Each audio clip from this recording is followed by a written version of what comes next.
So, magluluto tayo guys ng shrimp with ketchup. Kung hindi nyo alam mag-buttered shrimp or kahit anong luto ng shrimp.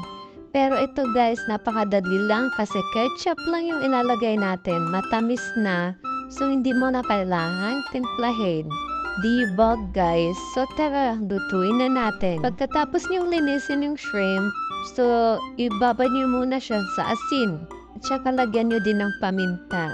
Parang tinimplahan ko na agad. Tapos, once okay na, nunuot na yung sarap ng asin at saka paminta. So, prituin muna natin. Kasi konti lang naman. So, prinito ko na guys. Lagyan ko lang ng olive oil. At saka, dyan ko na lang niluto. Binaliktad ko lang guys hanggang maluto. O diba?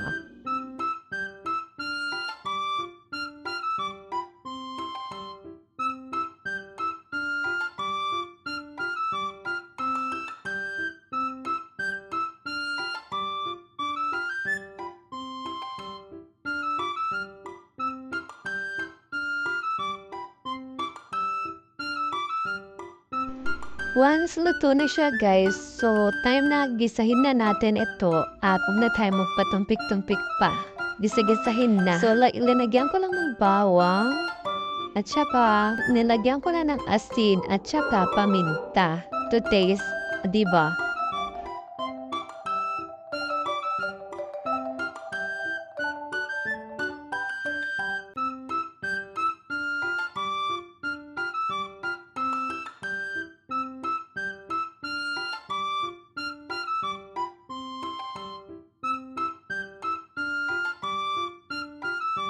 At mekos-mekos muna natin ito saglit at ilagay na natin yung ating pampasarap na ketchup. Depende sa inyo kung ano yung available na ketchup na meron kayo. Diba guys?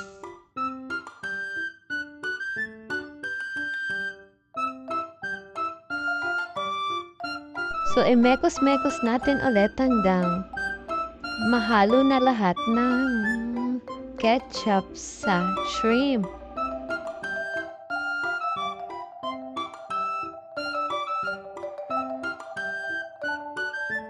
At ito ay kumukulo na, so nilagyan ko ng basil leaves para syempre maamoy. At yan, dahil masarap na siya, syempre dapat mangangamoy yung basil leaves, diba?